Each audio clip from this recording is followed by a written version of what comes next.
So we go to the second day of the Archbishop and the Dalai Lama being together. And it is the day when they begin to talk about obstacles to joy. And I love, though, that they remind us of one thing in the first chapter before we get to all those obstacles. Because how many have at least one thing that is an obstacle in your pathway to joy? Something that just blocks your vision or your progress or whatever it is. They remind us of something, and it's the title of this chapter. It's a very simple title, but it's hard to live into. You are a masterpiece in the making. And how many sometimes forget that? And the whole thing is important. Not just that we are a masterpiece, because every one of us have occasionally seen that wonder that we can be. And sometimes we use that to be able to mean that I should be a wonder right now in this moment. And sometimes it means that we're not. That right now is when I'm in the making, even though I don't feel like or seem like a masterpiece in that moment. But that we are that it's still a truth about us, even in those moments. So I know that most of us would rather be the masterpiece, but I want you to think of at least one place where you today were more in the making.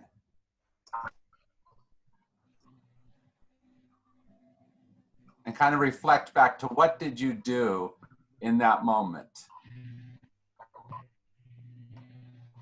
How did you react to not being perfect? Well, I'll be honest. Yes. I thought I was great. I diffused somebody at work who was really angry. And then I was riding home on my bike and ran into an aggressive driver. And my adrenaline reacted and I used a 7-letter word. And unlike in the chapter where the Tutu says, well, the driver must have had coming to compassion took a couple hours. Yeah. And for myself, by the way, as well as the person who was being aggressive. Yeah, absolutely. And it is those kinds of things that invade like that give us good reason to be in that space, Ron. Mm-hmm. They're just not necessarily the most helpful thing for us to be in that space. Right. And that's what I think they're trying to help us to do, is how to do something that's more productive, more helpful to us than that first reaction. How about the rest of you? How did you feel? What happened to you?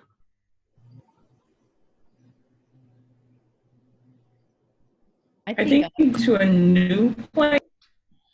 This is Anne, and you can't see me because I can't do that, but if you can hear me, just going to a new place after and wearing a mask, have to follow in business. That makes sense. It's not the unknown sometimes creates us to have an uneasiness and understanding. We lost you right towards the end, Dan. I'm sorry about that. Okay.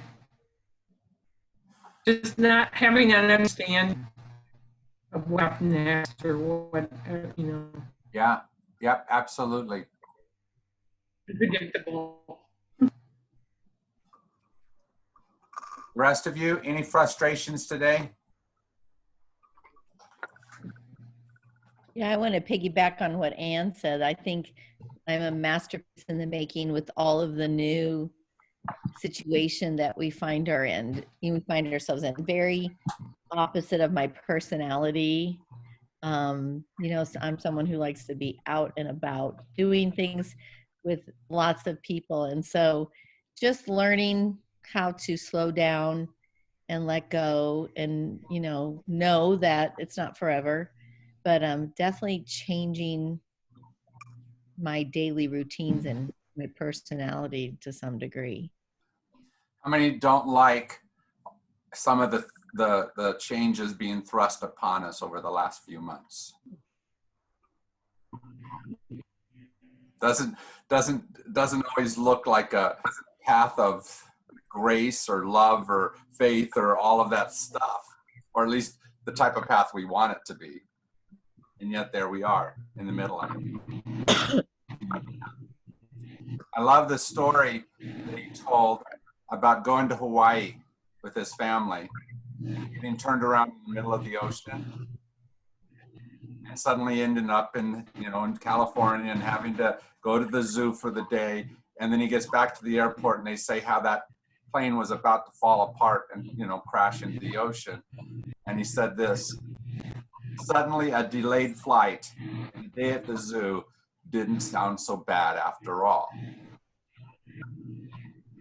And sometimes that's what we have to do, in spite of whatever the frustration is, in spite of whatever it is that's not right or perfect about it.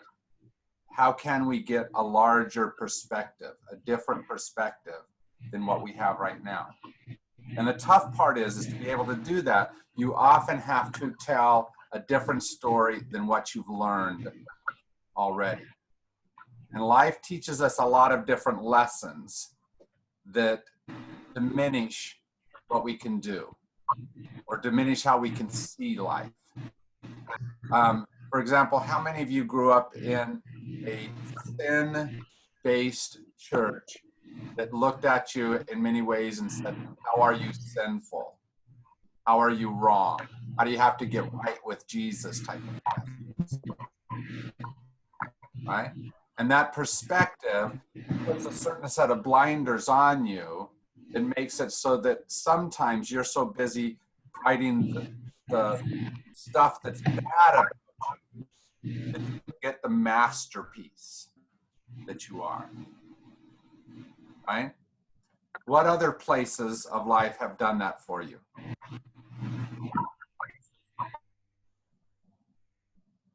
What other stories have been told to you in your life?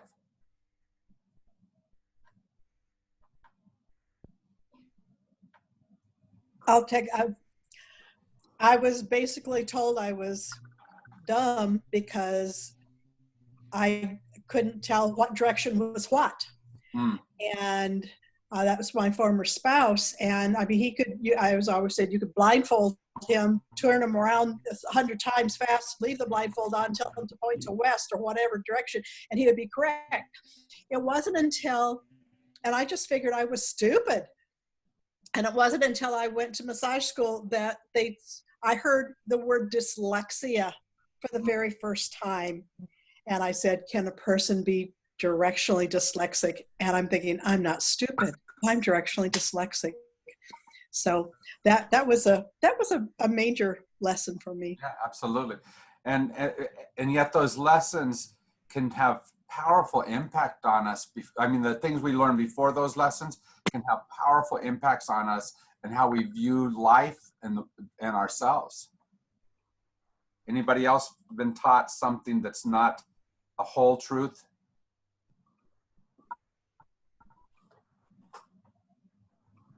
It's not okay to feel and then angry, fearful, sad, doubt. Yeah. All the Boy Scout things I can't remember anymore. Yeah. But when you accept those feelings without wallowing them, we just accept them and let them be, then they don't become as fearful as when you try to resist them. That's right. And I hope that you saw, as you go into the next couple of chapters, that part of what the authors are trying to do for us is to take what has often just been defined as bad emotions and try to make them larger than just that. Not to say that they're great or perfect or we want to hold on to them all the time, but that they are more than just the big boys don't cry stuff. That any kind of statement like that unilaterally dismisses them is wrong, unhelpful. Well, I'm still struggling with what happened as I was an infant. My mom, she'd had to raise her 12 younger brothers and sisters, and then at age 14, she left home. and she had zero confidence in her ability to raise children. So she lived by the tenets of the doctor at the time, the pediatrician says, your job is never to spoil your child. Don't pick him up when he cries. Don't diaper him except on a schedule. Don't feed him except on a schedule, and otherwise leave him alone and don't coddle him. And so I thought nobody paid any attention to me. And I've grown up all my life very sensitive to whether people are listening to me or they're tuning me out or ignoring me. Mm-hmm. And man, that's been a big, I discovered that there was an experiment in a British hospital where they treated some babies according to this philosophy. Some of the babies that they were all diapered and fed, but the ones that were given no affection had a number of fatalities. They literally died from lack of love. Hmm. Hmm. And they cut that experiment short. So that's one that I have, and only recently, it was only about 4 years ago, I discovered that that was what happened in my childhood or in my infancy. Yeah. The first time I ever really had a good chance to get a handle on the origins. Yeah. It does take some time for us to get to those spaces. And it's some work sometimes. So oftentimes to get beyond what it is we've been told is truth. Yeah. Okay? Or what we want to be truth. Yeah. He spends some time talking about suffering. And how many have at least a wish that you didn't have to suffer?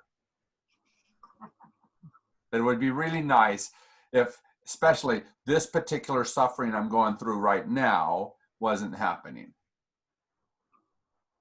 And I love the story of where he talks about suffering, dukkha, and he contrasts it with the opposite, the happiness, ease, comfort, which he calls sukha.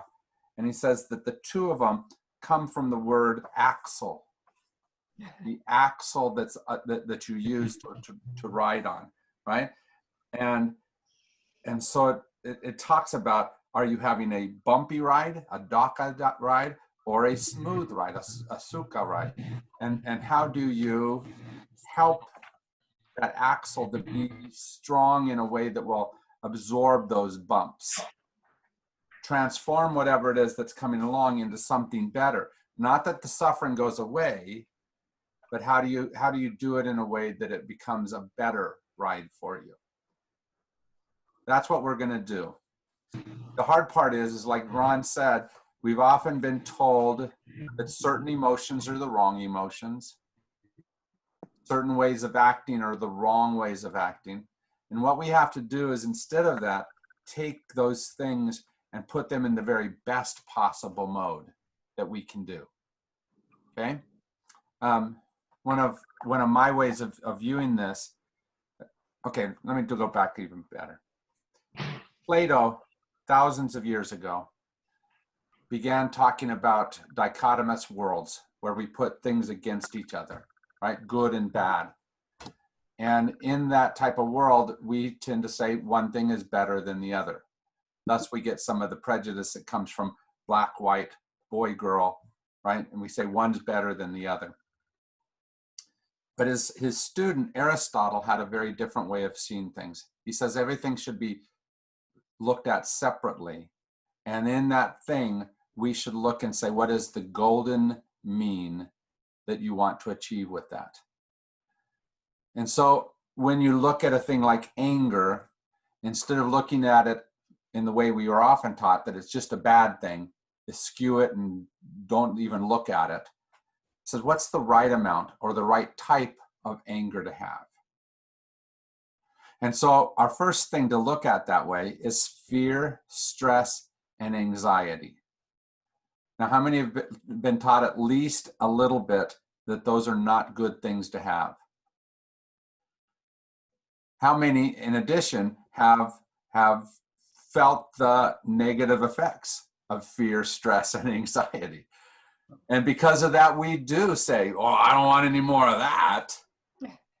But if we go to Aristotle and we're trying to find the golden mean of fear, what is that?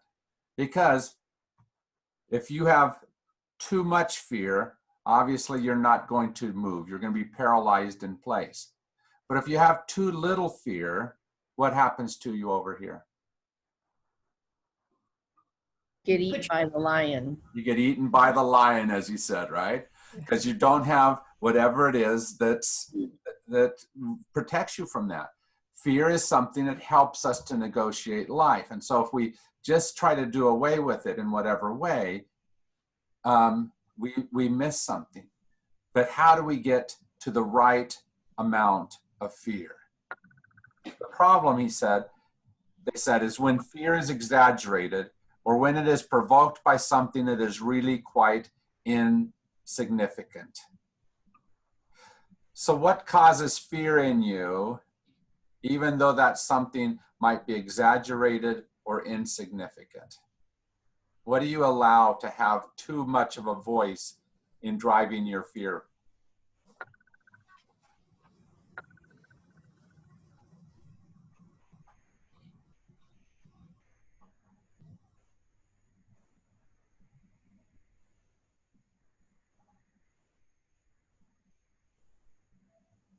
Well, I'll just bring this up because I'm in a class writing a spiritual memoir, and this is a child that I was deathly afraid of the Wicked Witch of the West on the little 13-inch TV, and that as you grow, you learn to face the fear, and it then becomes less as you, and then actually even learned in dreams to redream the situation. When the witch had captured me, wouldn't let me go, I would go back and redream it, so I got away.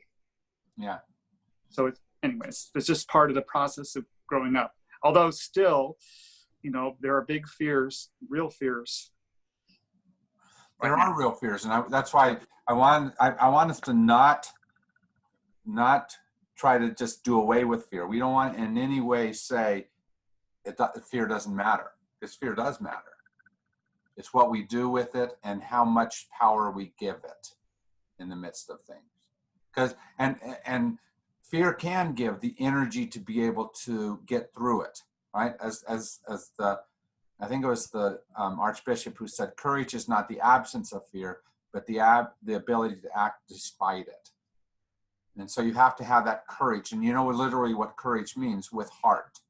Have the emotional strength to somehow move into that space of fear and be effective in the midst of it. So how do we get that when fear is invoked in us? I've always had a fear from when I was very young of, I want to say money, and that's not the right answer, but when I was younger and I was on my own at a very early age, and money was really difficult. It carried through my entire life of me worrying about money or being afraid of not having enough money, or when things come along that are struggles, how that's going to impact me financially. And through counseling, I realized it was from that early time of struggle. But it amazes me that it will continue to follow you through your adulthood as an insecurity, I guess. And when she has a trigger, like a husband who spends too much on something, suddenly it comes back easily. Oh, yeah. Or a husband who's super generous, and likes to share money with lots of places and people, which is a wonderful quality, but it does trigger some of that insecurity. Yeah.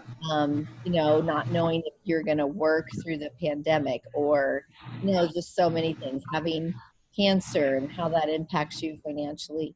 It's just interesting. And guess what? We've never had any problems being able to pay for everything we've needed, plus lots more. So it's a good example to me how that's an unwarranted fear if I look at my history and what I've been able to do as far as paying my bills and sharing money still. It's just interesting that it still kind of haunts you. Yeah, and it definitely sometimes makes the road bumpy for you, right? Because that's there. The rest of you?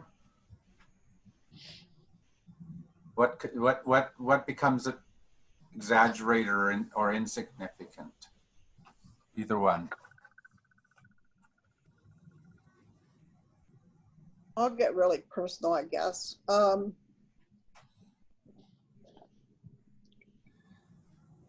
I grew up in a very violent household, and I'm very harmed by criticism of any kind. And I always feel like that I'm not enough, or that if I say something, other people are judging me, because that was the case when I was little. And I still find myself doing that. Even here, I'll do something and I'll say something and I'm like, Judy, why did you say that? Why don't you just shut up? And that's a history of things. And I think it also leads to my needing to be perfect, because it was dangerous not to be perfect. Even if you were perfect, it was dangerous. That's right. So it's that fear of criticism, or fear of what's going to come at you, Right. negatively. Right. Especially if in the past it has come after you, it makes it much more possible, in your mind at least, that it's going to happen again. Or it's going to be much worse than what it actually is. Yes. So somebody doesn't like something you said, Yeah. big deal. And I find myself too, like somebody will say something innocuous, and I'll take it to heart as a criticism when it wasn't even meant that way. Right. I'm trying to catch myself when I do that. Right. But I think those kinds of things, for whatever reason, because we've told them for so long, or because we have actual experience of how they are true, they have enormous effects, enormous power over us. And we have to work very hard to try to tell the other story, the better story than just that. Okay?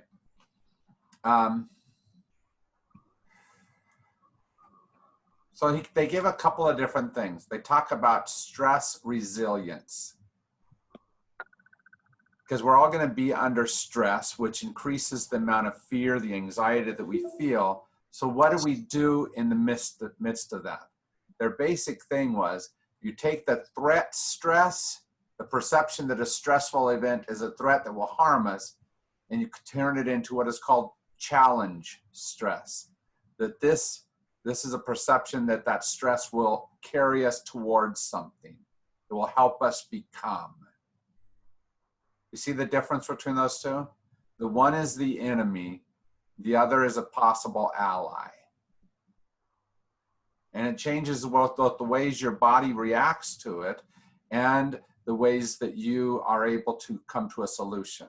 So in the midst of right now, one of the things that I'm most worried about is this underlying low level of stress that we're all feeling, that I think is going to wear us down and have all kinds of negative effects, which is why we have to start thinking about this moment in its positive possibilities rather than the opposite. Because it has all the negative aspects, doesn't it? But isn't this an opportunity to become something? What could come out of this moment? And if we can turn it from that threat that it definitely is into more of a challenge that it can be, suddenly our bodies react differently to it. Our souls react differently to it. How is it hard for you, though, to do that in this moment? What keeps you stuck in one way of viewing it versus the other? I think for me, and I'll just go from, can you hear me? Yes. I think, like, I have a hard time with smoke from wood. Yeah. And so, Not a good when, time to be in Tucson right now then, Jade. well, in the last, not this fire, but the last two fires that Mount Lemon had, I was like, I can do things for 2 or 3 weeks. Mm-hmm. Mm-hmm. And the fear of just the physical limitation and of the whole thing has been something that just in the last, especially yesterday, was really bad because it hit the more the top of the mountain. Yeah. It just very just a trial for me. Yeah. Yeah. And the hard part is that you can't change everything. If you have an allergy to wood smoke, you have an allergy to wood smoke. And you can't just by thinking better change that completely, can you? No. So how do you change from that real threat that it is into something that is not just the threat? Because you may not be able to take away the threatening nature of it. But what else can be true? What's the larger perspective that can maybe help? It's not going to last forever. It's not going to last forever helps. And right? I have the freedom of, I don't have to go outside. Yeah. And, I have a HEPA air filter that I can move around with me. So, different things to kind of calm it down, but it's, I've had dreams where, one dream especially, where I just couldn't breathe. Yeah. But think of it this way too, Jade. Two fires ago, I'll bet you dealt with that fire, bodily dealt with that fire much worse than what you have this one. And why? Because you've taken those mental and physical steps to be able to make it so that whatever threat it was to your body, it isn't as much because you've got those filters in place and things. Well, you don't exactly expect the mountain to start burning again, but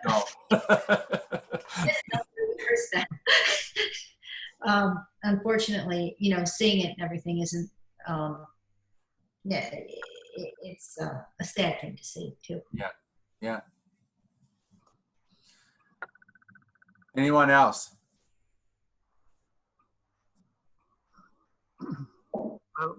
I'm working at seeing every time I'm upset with anything or I don't like the way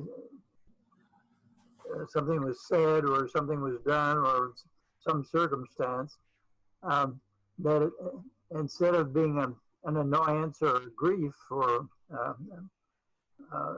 something, I'm trying to see it as another opportunity for me to learn to change my view of things.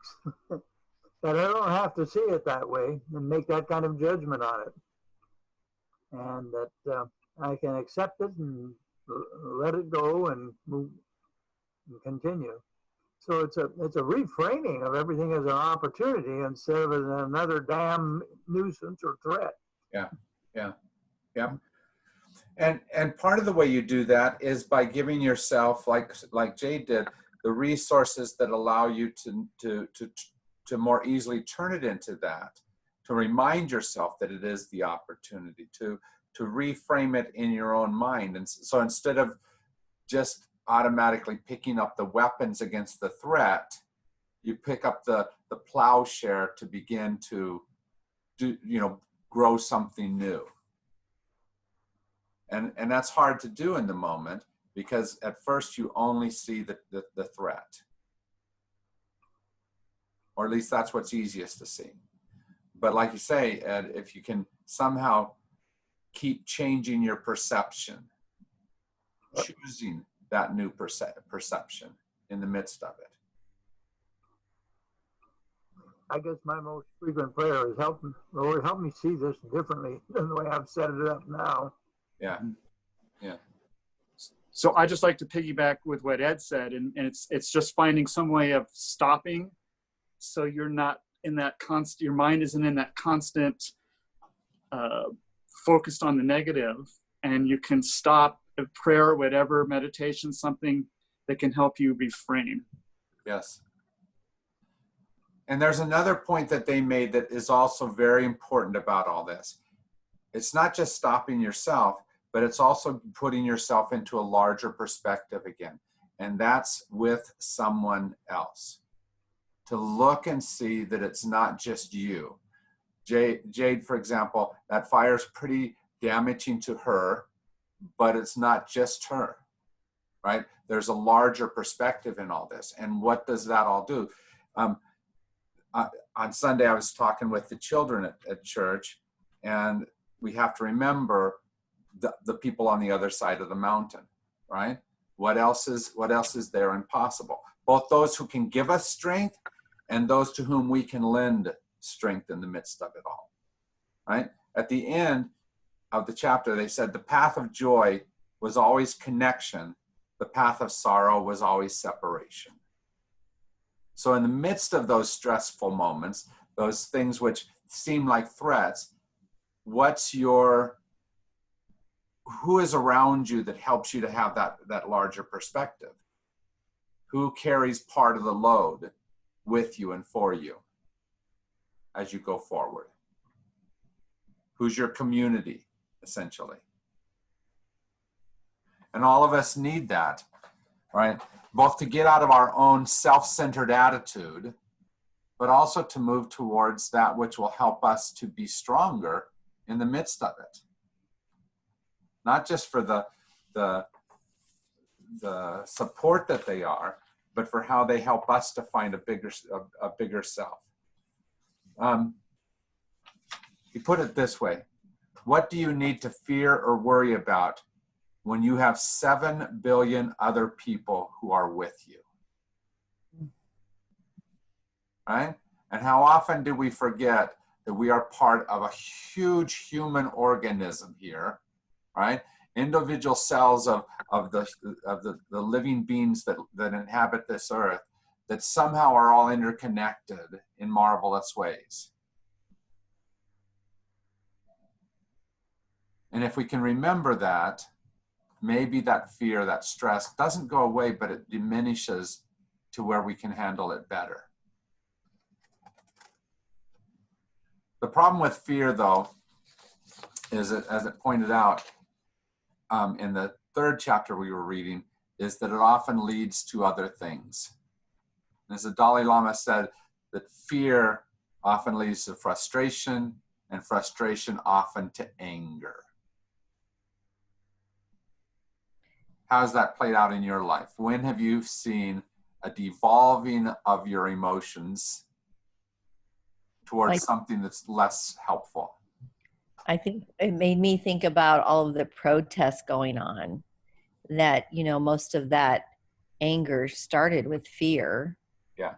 And then the frustration of how things were being handled. And now we see it as, a bunch of angry people, where really it's much more than that. Right. And those protests are a great example of that, because you see all of what he's talking about here, you see it playing out, don't you? And throws the question right in our laps: what are we going to do to be the very best positive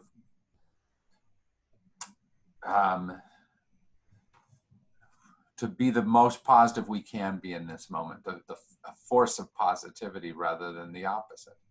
Well, I think when he says that we're all one human race, we're all one group, that we don't remember that everything's so divisive, and, people are making things be more divisive, instead of us considering that perhaps we're all in it together, and how can we use that power to make a change. Yeah. The hard part is when we come to some of the racial issues, we as white America like having some of the power that we get to have, the non-threats that come to us because of that. And so it takes some effort to try to recognize that some of that inequity that's there, because in recognize it, I might have to be forced into some areas of work, of righteous anger, if you will. Right? Did you like the way that he talked about righteous anger and what it was? That it's not you hurt me and so I have a right to be angry at you, but it's that sense of the us and what is there, the collective us, and how we need to, in that moment, do something about it. It's not about oneself. It is about those who we see being harmed.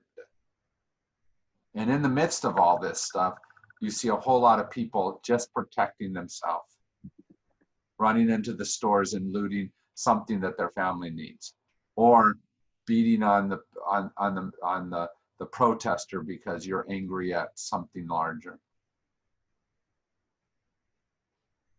How do we make sure that we don't do that? That we use it as a tool for true justice that will change and make everything better, not just fix my self-image that's battered by whatever, but that takes care of us collectively and remembers that the deep connection between us. I think that we have to look at like the poor, struggling white people. We do have to. Mm-hmm. And their fear, and their fear, they feel probably oppressed in their own body, in their own life, and probably the inequality that they're feeling, that they're so by the more of the advancement and equality of other races. Yeah. Their fear of losing white privilege. Yeah, absolutely. And I think that a key element to that, no matter where we're at and what this thing is in front of us, is that idea of seeing that they are made in the image of God. When we are against someone, when we have a struggle with someone, when someone is downright terrible to us, if we can not diminish the terribleness of what they are or they did, but remember that they are also in the image of God, then maybe we approach that person differently. And our anger becomes different than what it would have been if I can just turn them into the big bad guy that has to be beat at whatever cost. Right? Do I see them as part of me again? Some of those 7 billion people that need all of us. What helps me when I can remember it, that all actions are either expressions of love or they're cries for love. Mm. And if somebody else, this is how I try to see Donald Trump, for instance, that all of his behavior is really just crying out, will somebody please love me?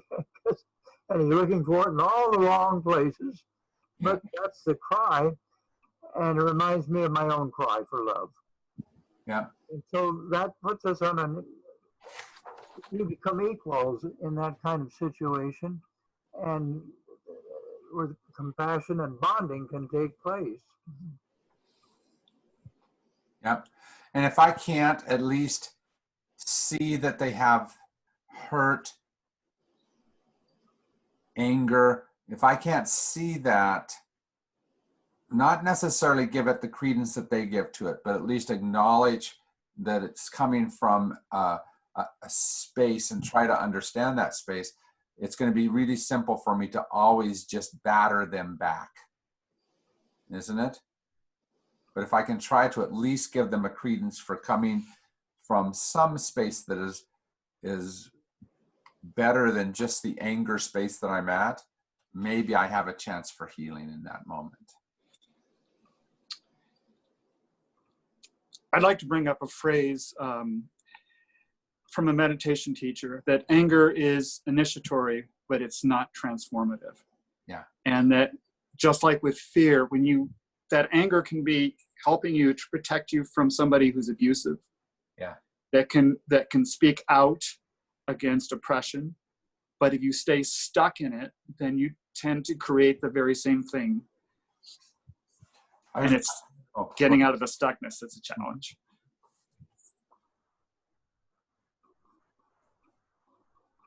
I was reminded as I was studying for this of a scripture from Acts that I'd read before this, but when I first got to Argentina, a town called San Pedro, that I read this scripture completely different. And what's interesting about it is the part of the scripture I'm going to read to you, I'm going to speak to you, isn't in most of the newer translations. It's like this phrase has been lost as we've gone further and forward. And I don't know exactly why, but it's when Paul is on the road to Damascus. Well, it's Saul at the time, and he's going there to persecute the saints, and the angel appears and says, "Saul, Saul, why are you persecuting me?" And then he says this phrase, "Why do you kick against the pricks?" Which I often interpret without the in there. Why do you kick the pricks? Because we all do that, because this person deserves it. But essentially what I heard as I read that is, why is it you're doing something that is only hurting you as well as somebody else, but not getting anything done? Why is it that we continue to do that? And how do we somehow move into a different relationship than that?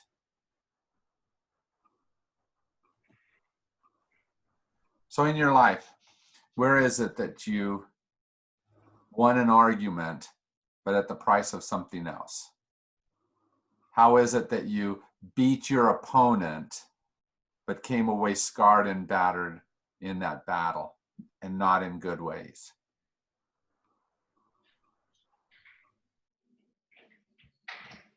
And how do you use that to be able to make a better set of choices in whatever battle is coming up tomorrow?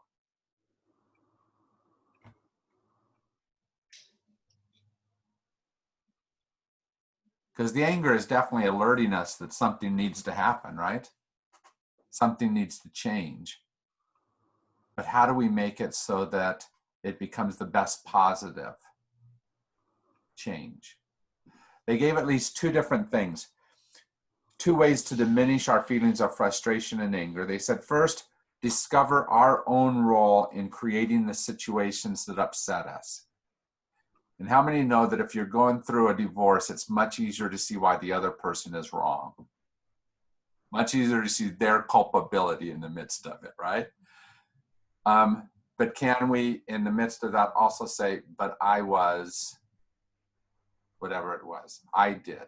Because I don't know if you know this, but I've learned that no matter how wrong they are, I can't fix them. But I can do something about my stuff.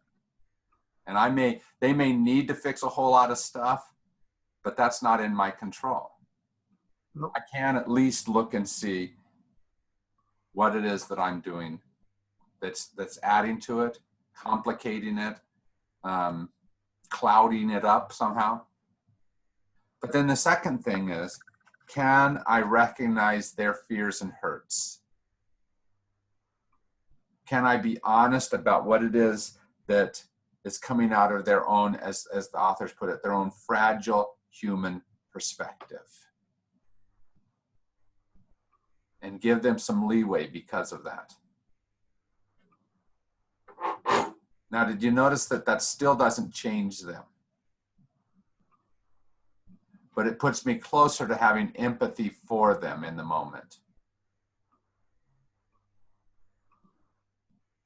And if I can have that empathy, there's at least more of a chance that healing happens.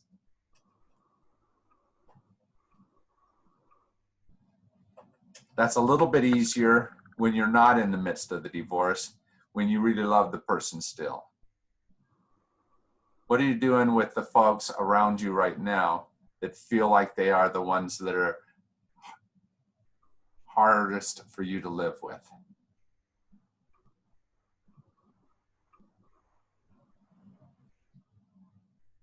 How are you helping them to continue to have that wonderful human perspective, and you're recognizing it, and that you're recognizing your own role in creating the situations? How are you doing that? Who's somebody you're struggling with in one way or another? I guess realizing we're all in a struggle with ourselves, and if I can dare to be honest, vulnerable, and admit, where I'm having a hard time, instead of being self-righteous about everything in my position, but I can recognize, confess my own fears, or to somebody else, or my own struggles with something. It means that my defenses are down and they don't have to keep theirs up. Yeah. And we have a chance to join. Thank you. I think I think you're right, that's at least some of what we do. If we can somehow lay our weapons down, and we don't do that because we're afraid that they'll come after us wholeheartedly with all of their weapons if we do. But if we can have the courage to somehow put down at least some of those weapons, maybe they follow suit. And maybe not, but that's okay. It was a gift to them. We don't need to look for results. Yeah. But at least they know for that one moment, oh, this guy's not a threatening guy. Yeah. How about the rest of you? Who are you struggling with, and how are you struggling with them? And when I say who, it could also just be what issues are you struggling with?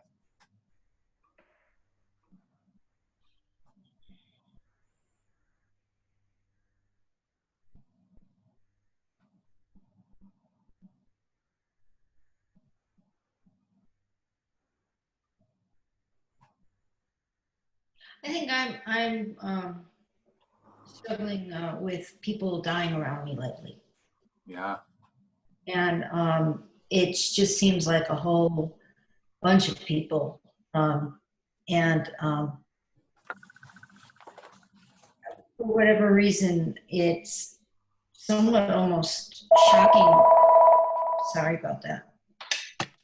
Shocking to me that that it's like one this week, one a couple weeks ago, and you don't even have the funerals or anything like that because they don't have the public gatherings right now.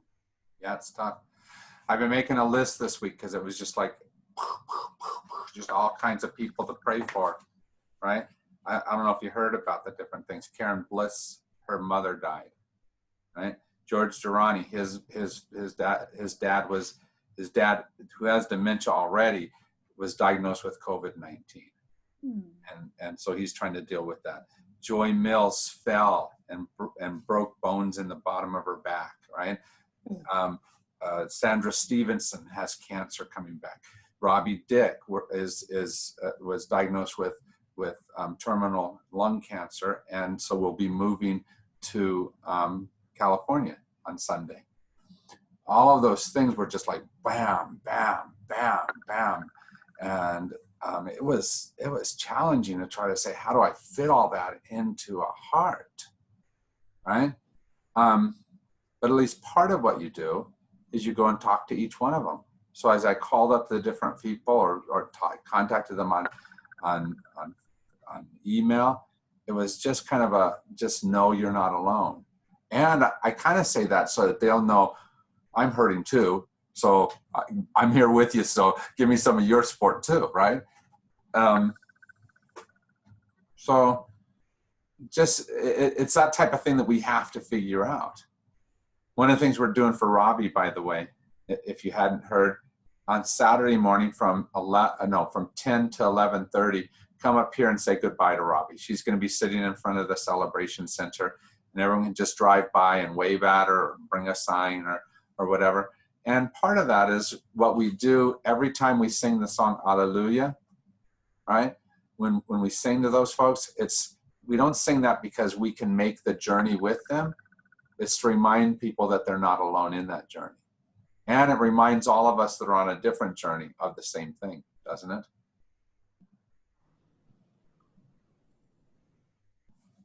Life is not perfect, is it? Life is challenging. And it is challenging in ways that easily open up anger in us, right? Fear, frustration leads to anger. How do we turn that anger into something positive is the bottom line. Not that we don't shout when we have to, but how do we make it so that it's a positive and a transforming shout rather than just a in-your-face shout.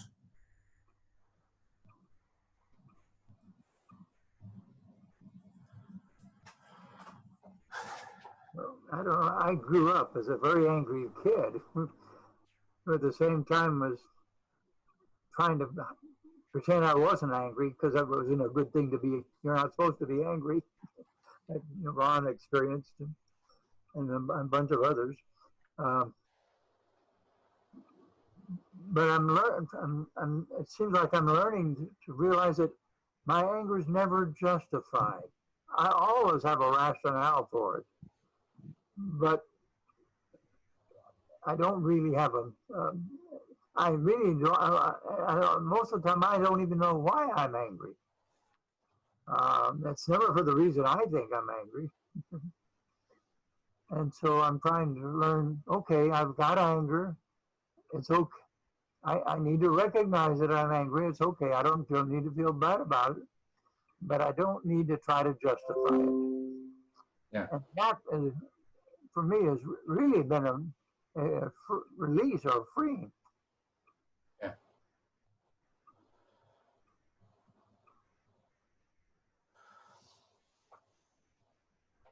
I think one of the ways to be able to help ourselves in this moment goes back to the very beginning of these 3 chapters.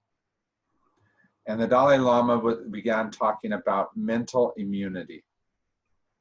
That we have to build up mental immunity. When Jade was talking, she was talking about some of the compromised immunity that she has in the moment. When Joni was talking, she was talking about some of the stuff that her cancer put her in a compromised immunity. And we all have moments of that. How do we build up a mental and a spiritual immunity so that in the midst of whatever it is that assails, right, which causes fear, which drives us to anger, that we deal with it better than without that work that we've done. It's not as simple as eat your vegetables and you'll grow up to be a big, strong boy, right? But it is that same type of thing. What are some of the ways that you have learned to deal with the fear-invoking, anger-producing spaces in a better way? What's helped you have that immunity? For me, Yes. I get a lot of news from like Stephen Colbert and humor, and I try not. I'll look at the snippets of news that are on the internet, but I don't go for the people arguing on TV about topics and stuff like that, and I try to see some laugh at least, maybe, something humorous or warm or loving, like a movie or whatever, at least an hour a day. I know yesterday when I had a rough day, I told my husband I told him. Yeah, I didn't ask him. I told him. I said, I need not to deal with the dogs in the morning right now. I need to be centered and balanced. And it's kind of like they're demanding the minute I wake up, and I need to get centered and balanced. And if you could feed the dogs, I'll feed them in the evening. Yeah. And the good news is Tom is a good community for you and can do some of those other things. And we sometimes forget some of the other people around us that are that community. Right? But even that simple thing of like, okay, this overwhelms me a little bit, and I'm just, the dog's running around and demanding of me, before I'm even awake. Yeah. Even asking that, I noticed it was a lot smoother this morning for me. Good. I felt a lot more confident. Good. How about the rest of you? I would like to bring up a technique I've learned, which is to, after you've been able to sit with that emotion, to ask about it. And the night before Trump did that, or after Trump did that stage op, I was too angry to sleep. And I stopped the next morning and saw the great sadness and powerlessness that I felt inside. But that they say that anger is a secondary emotion, and it's to get beyond it. And then when you do that, you begin to build up a mental toughness. And I just want to say, this community really helps, because we know that we're not in this alone. Yeah. So thank all of you. Yeah.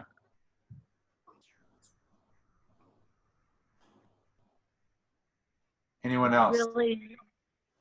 What's really helped me this week when I've been dealing with frustration is to think about that image you gave us last week of a reservoir of love and compassion. And I found that when I've gotten past the frustration and the anger, if I just start thinking about that, Yeah. that, I'm in a much better place. And it's really helped me a lot. And remembering the better side of things, not just the hole that we're in right now, but like you say, the love and compassion helps a lot to understand this particular hole, this particular danger. Have I sent you the next 3 chapters to be able to read? It's about sadness, despair, and loneliness. What do you think about that? Kind of a little scary dealing with all of those, isn't it? And yet those are things that on a regular basis we're going to deal with. So as soon as we get done here, I will send out today's cheat sheet, I guess you could call it, where I put some of my favorite passages and some of the questions that allow you to go deeper. I will send you these 3 chapters. We did 3 chapters this week, okay, didn't we? So we'll plan on doing 3 chapters next week. If ever this becomes like we're too light on it, if you want to go deeper, then let me know and we can go deeper. All right.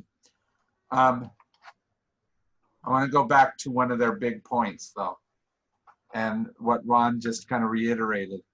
We need each other in the midst of the fear, frustration, anger producing spaces. We need to know that there is a community around us. So keep being that community for each other. All right. I sent a note to Jenny today about her team, her quarantine, that they're getting together. And so if you don't have a quarantine, let me know and we'll try to set some people together. Just somebody who can help you, can walk with you, meet with you once a week or whatever it is, to help you be not as alone. Okay. Thank you very much for your time, honey. I'll be home in an hour or so.